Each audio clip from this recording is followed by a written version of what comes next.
Meus irmãos, graça e paz, estamos de volta com um tema que na verdade é uma continuação deste tema. A questão é, Paulo disse que se separar não pode casar.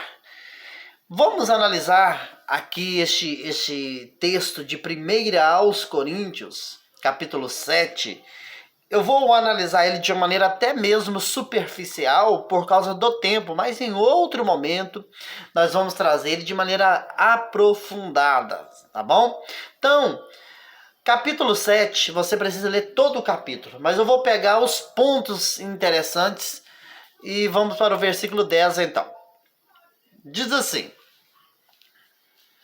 assim, todavia, aos casados mando, não eu, mas o Senhor, que a mulher não se aparte do marido. Não se separe, não se aparte, né? Agora o versículo 11. Se, porém, se apartar, que fique sem casar, ou que se reconcilie com o marido, e que o marido não deixe a mulher. Se você continuar lendo, aí você vai ver a questão de crente, descrente, que vai falar de uma mulher descrente, né? Se algum irmão tem uma mulher descrente, eu só quero abrir um parênteses aqui, porque sabia que na mente dos religiosos, descrente seria uma mulher que não frequenta a igreja evangélica? Sabia disso? Você sabia que na mente de um religioso, uma mulher descrente é uma mulher que não tem uma fé religiosa, que não segue um templo? Meu irmão, tem nada a ver. Crente com descrente, ou deixando de ser crente, ou vice-versa, com frequentar templos. Nada a ver, pelo contrário. É mais fácil entender com uma mulher descrente frequentando os templos. Porque quem frequenta templo com os dogmas é um descrente. Sabia disso?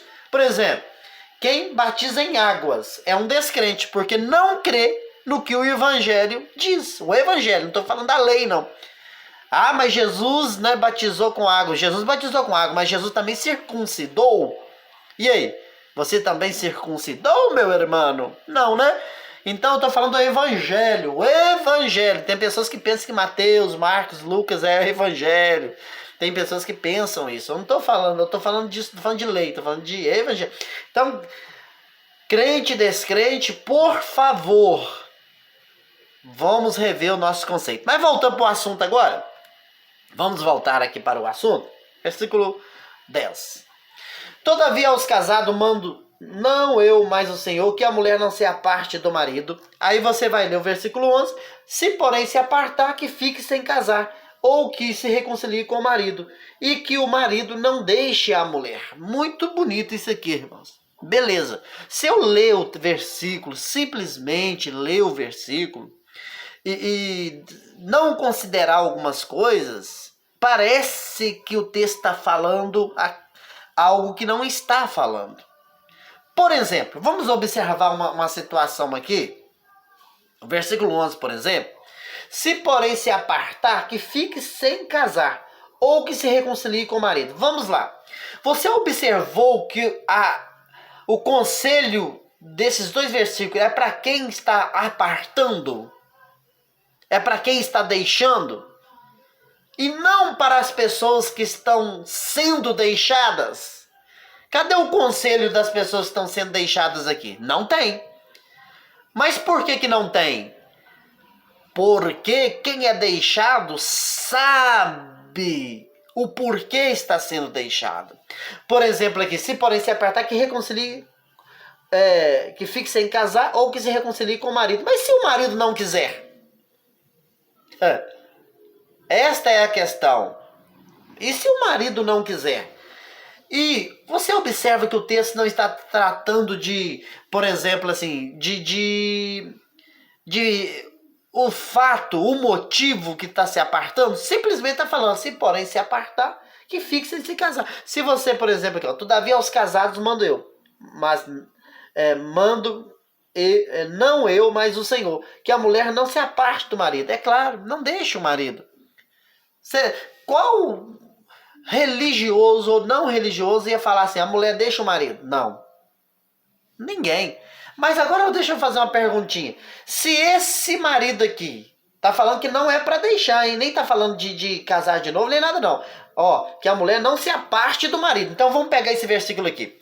Se esse marido bate na mulher, ameaça ela de morte, então a mulher é obrigada a ficar com ele.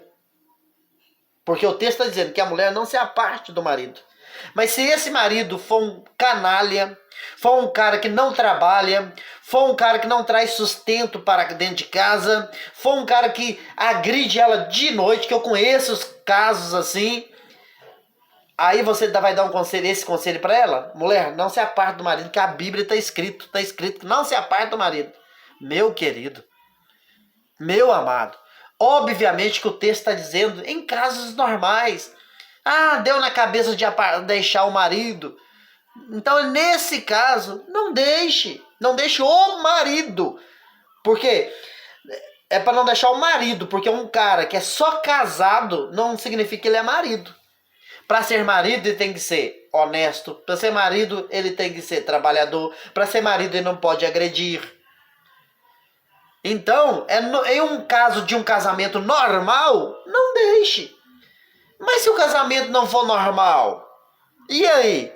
Então o conselho, qual é o meu conselho para uma pessoa, uma mulher, por exemplo, que está com o marido, que agride ela, que não faz nada, que não... Então, o primeiro conselho que qualquer uma pessoa vai fazer é ora a Deus, busca a Deus assim, mas se ele continuar fazendo etc, ela tem que morrer na mão do marido, porque esse texto está dizendo isso? Não.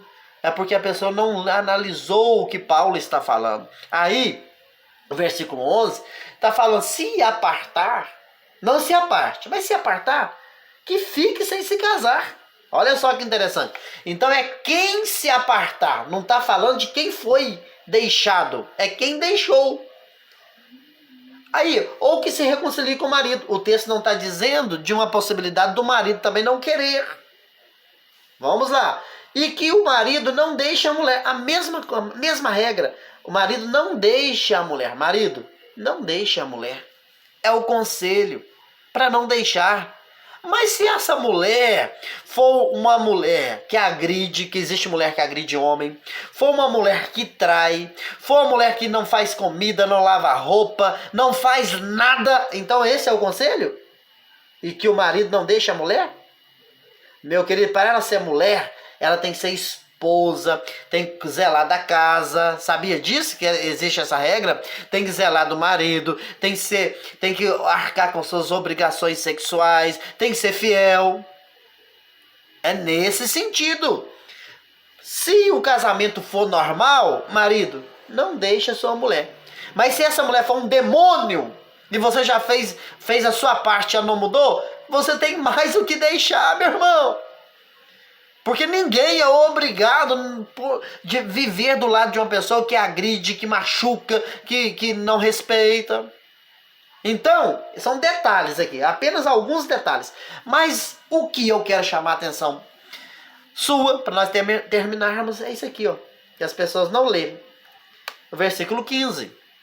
Mas, se o descrente se apartar, aparte-se. Opa! Porque neste caso, o irmão ou a irmã não está sujeito à servidão, mas Deus chamou-nos para a paz. O que Paulo está falando aqui? Se o descrente se apartar. O que é um descrente? Nós já aprendemos que não é frequentar templo religioso, comendo pão e suco, passando pelas águas, e não tem nada a ver. É pelo contrário, né? Se o descrente, pensa você o que é um descrente. Menos entenda uma coisa que você não pode entender, que um crente é aquele que frequenta templos. Pelo amor de Deus. Ó. Mas se o descrente se apartar, olha só, agora já está falando para o apartado, o deixado. Até então estava dando conselho para o homem e a mulher não se apartar. Agora virou para o lado daquela pessoa que foi abandonada, foi deixada. Porque naquele caso, está dizendo assim, ó, se, quer ver, ó, nesse caso aqui, quer ver, vamos voltar no 12. No 11, né? Se porém se apartar, que fique sem se casar, ou que se reconcilie com o marido. Agora eu vou te perguntar, se a mulher não respeitar isso aqui, ó, ela se apartou e não quer reconciliar, e o marido que ficou sozinho? Como que ele vai viver? Porque o texto aqui está falando para ela voltar, reconciliar e etc. Mas se ela não fizer isso, e aquele que foi deixado? Agora vamos para o versículo 15.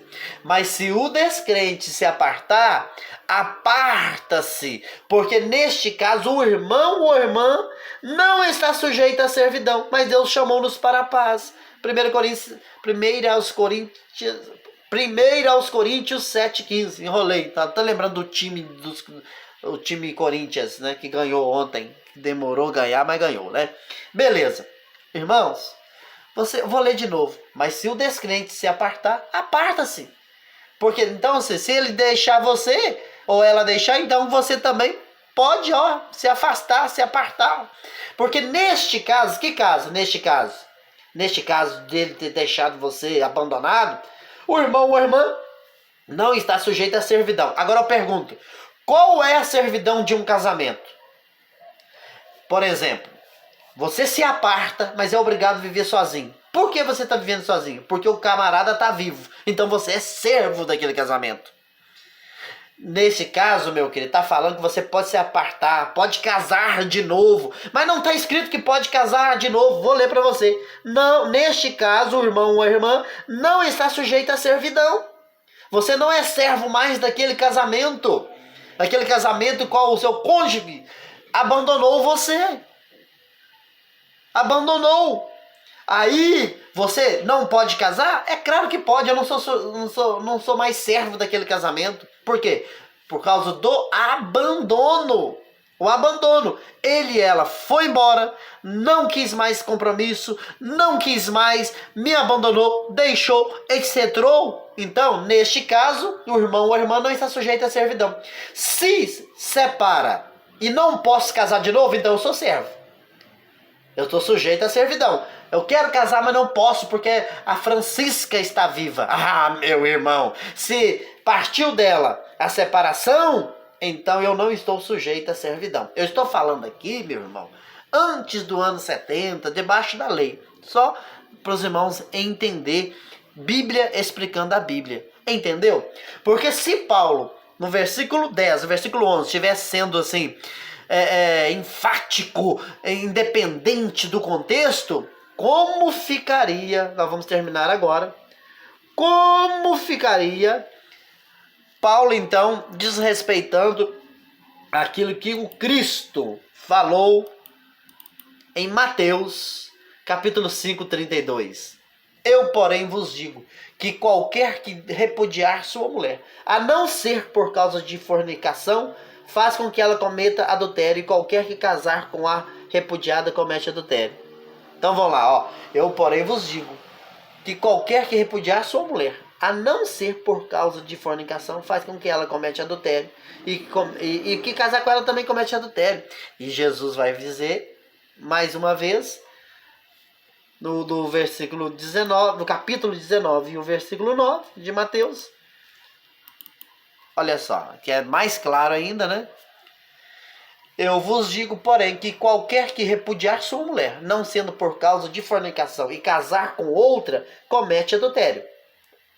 Eu vos digo, eu quem? Jesus. Porém, que qualquer que repudiar sua mulher, não sendo por causa de fornicação, casar com outra, comete adultério. Mas se for por causa de fornicação, não comete. Tá simples. Eu vos digo. Porém, que qualquer que repudiar sua mulher, não sendo por causa de fornicação, e casar com outra, comete adultério. Mas se for por causa de fornicação, pode casar com outra que não comete adultério. É isso que o texto está dizendo, Mateus 19, 9. Então, a Bíblia, é necessário analisar o contexto, o que Paulo estava falando, e não desconsiderar 1 aos Coríntios, capítulo 7, versículo 15. Então, meu irmão, vou ficando por aqui. terminando esse assunto, outro momento. Em um outro momento eu vou trazer esse assunto de maneira bem completa, com os detalhes, tá? Talvez eu ainda faça um vídeo na visão da graça, porque até então eu estou mostrando uma visão da Bíblia, e a Bíblia de Gênesis e Apocalipse está debaixo da lei. Você que acompanha o canal sabe disso. E tem fundamentos da graça. A Bíblia tem os fundamentos da graça. E nós trabalhamos em cima desses fundamentos. Um abraço, muito obrigado a todos que estão na sintonia deste canal. Fui!